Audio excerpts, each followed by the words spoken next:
क्या आप लोग जानते हैं that right to access to internet भी एक फंडामेंटल राइट है जो हमें प्रोवाइडेड है under article 21 of the Indian constitution. लेकिन मणिपुर के लोग इस राइट को एक्सेस नहीं कर पा रहे हैं because of the ongoing violence for last 2.5 months. यानी पिछले 2.5 महीने से वहाँ पर जो इंटरनेट है उसका एक्सेस नहीं है, वहाँ के लोगों को इंटरनेट को इंटरसेप्ट किया गया था। ये जो इंटरसेप्शन है ये पहली बार किया गया था ऑन 3 मई जब ये वायलेंस स्टार्ट हुआ था। और इसके अलावा काफ़ी सारे और गवर्नमेंट ऑर्डर्स भी दिए गए थे ताकि वहाँ की जो सिचुएशन है उसे कंट्रोल किया जा सके। लेकिन वहाँ की जो सिचुएशन है वो आज तक कंट्रोल में नहीं आ पाई है। पूरी तरीके से जो वायलेंस है वो अभी भी ख़त्म नहीं हुआ है। थोड़ा बहुत जो है वो देखने को मिलता रहता है। दो ओवरऑल कमी आई है, लेकिन वहाँ पे देखा गया है कि 2 कम्युनिटीज़ जिनके बीच में ये लड़ाई चालू हुई थी, मैतीज़ और कुकीज़ के बीच में, जहाँ पे एक क्लैश चालू हुआ था, वो अब जो है अपने अपने एरियाज़ के अंदर सेग्रीगेट होकर रह गए हैं और अभी भी वायलेंस देखने को मिल रहा है।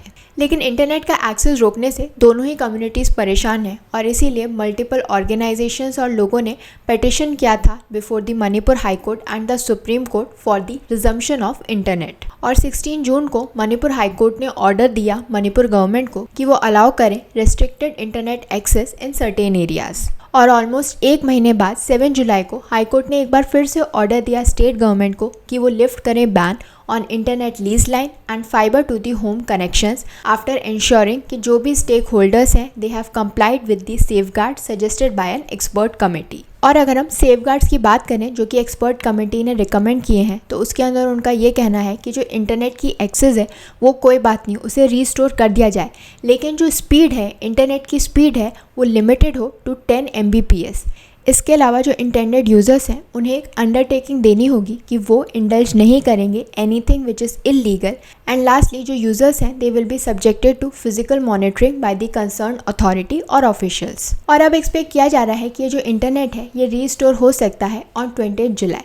बट आई वॉज वंडरिंग कि ये इंटरनेट को इंटरसेप्ट करने की, बैन करने की जो पावर है वो गवर्नमेंट के पास आती कहाँ से, कौन सा लॉ जो है वो इंटरनेट इंटरसेप्शन को गवर्न करता है। तो इस रिगार्ड में हमारे पास काफ़ी सारे स्टैट्यूट्स हैं जो इसे गवर्न करते हैं। It includes Indian Telegraph Act 1885, temporary suspension of telecom services, public emergency और public safety rules 2017, Criminal Procedure Code of 1973 and Information Technology Act 2000।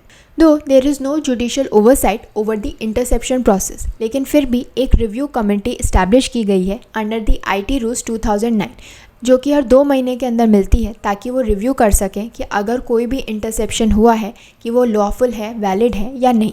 और अगर कमेटी को लगता है कि ये जो इंटरसेप्शन है वो वैलिड नहीं है, then in that case they can cancel an interception order और ऑर्डर दे सकते हैं कि जो भी इंफॉर्मेशन इंटरसेप्शन के थ्रू ऑब्टेन की गई है it should be destroyed.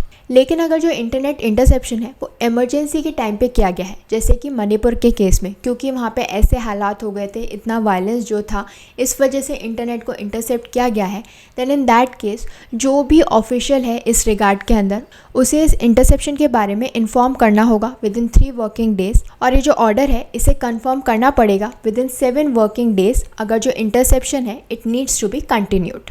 So we can understand that right to internet access कितना इंपॉर्टेंट राइट है। और इसी राइट को रिकॉग्नाइज किया सुप्रीम कोर्ट ने in the case of Anuradha Bhasin judgement. इस केस के अंदर सुप्रीम कोर्ट ने डिक्लेयर किया that access to internet is a fundamental right और गवर्नमेंट जो है वो डिप्राइव नहीं कर सकती सिटीजन को of their fundamental rights except under conditions which are explicitly mentioned in the constitution. अब हम चलते हैं नेक्स्ट फंडामेंटल राइट पर जो कि मणिपुर के लोग एक्सेस नहीं कर पा रहे हैं, और वो है right to life and education. Manipur के अंदर ये जो एथनिक क्लैश है बिटवीन कुकीज़ एंड मैतीज़, इसके चलते अभी तक 120 से भी ज़्यादा लोग जो हैं उनकी डेथ हो चुकी है and more than 300 people are injured. और वहाँ की इसी सिचुएशन की वजह से वहाँ पर जो बच्चे हैं वो पिछले 2.5 मंथ से स्कूल नहीं जा रहे हैं क्योंकि इंटरनेट नहीं है। तो एजुकेशन को किसी भी तरीके से एक्सेस करना जो है वो इम्पॉसिबल हो गया है। एजुकेशन हमारा फंडामेंटल ह्यूमन राइट है जो कि ज़रूरी है, एसेंशियल है for the exercise of all other human rights, क्योंकि ये प्रमोट करता है individual freedom and empowerment and it's important development benefits. ये जो फंडामेंटल राइट है ये हमें गिवन है under article 21A of the Indian constitution. लेकिन वायलेंस के चलते मणिपुर के लोग इस राइट को एक्सरसाइज नहीं कर पा रहे हैं और पता नहीं कब वहाँ की सिचुएशन जो है वो पूरी तरीके से नॉर्मलाइज हो पाएगी। लास्ट 2 डेज में भी एक किलिंग विटनेस की गई है इन दी कईबी हाईकम्पाल मानिंग चिंग एरिया, जिसके चलते 9 लोगों को अरेस्ट किया गया है और उनमें से 5 जो हैं वो वुमेन हैं। So next right which Manipur people are deprived of is right to move. ये भी हमारा एक फंडामेंटल राइट है जो कि हमें प्रोवाइडेड है under article 19(1)(d) and 19(1)(e). ये दोनों ही प्रोविजंस राइट देते हैं इंडियन सिटीजन्स को कि वो इंडिया के अंदर कहीं भी फ्रीली जो है मूव कर सकते हैं और रिसाइड कर सकते हैं, सेटल कर सकते हैं in any part of the country. But ये जो राइट है it is subjected to reasonable limitations. लेकिन अगर हम मणिपुर की बात करें तो 3 मई के बाद मणिपुर के अंदर फ्रीली घूमना पॉसिबल ही नहीं है। आप ऐसा सोच ही नहीं सकते कि टेंशन फ्री बिना किसी सोच के आप आराम से जो है मणिपुर के अंदर घूम सकते हैं, तो पॉसिबल नहीं है। इसका सबसे बड़ा रीज़न तो है वहाँ का वायलेंस जो अभी भी चल रहा है, और दूसरा रीज़न है इस वायलेंस की वजह से गवर्नमेंट द्वारा लगाया गया curfew under section 144 of the Criminal Procedure Code. So ये जो सेक्शन है 144 of the Criminal Procedure Code ये ऑथराइज करता है executive magistrate of any state और टेरिटरी कि वो इशू कर सकते हैं ऑर्डर जो कि प्रोहिबिट करेगा असेंबली ऑफ 4 और more people in an area.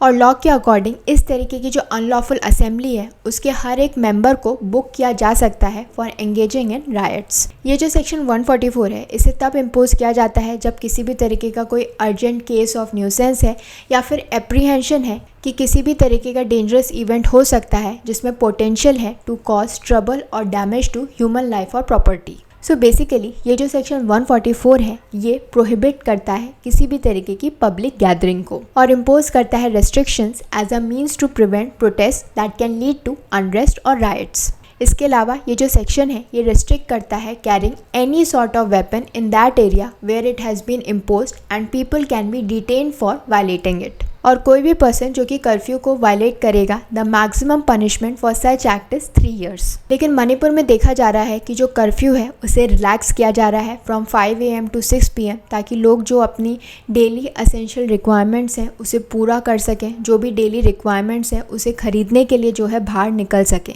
लेकिन ये सब कुछ करने से पहले वहाँ के चीफ मिनिस्टर बीरेन्द्र सिंह ने पहले देखा कि वहाँ की सिचुएशन कैसी है, वायलेंस थोड़ा बहुत कंट्रोल में आया है, जो भी वहाँ की ग्राउंड सिचुएशन है उसे देखकर उन्होंने थोड़ा बहुत रिलैक्सेशन जो है कर्फ्यू के अंदर दिया है।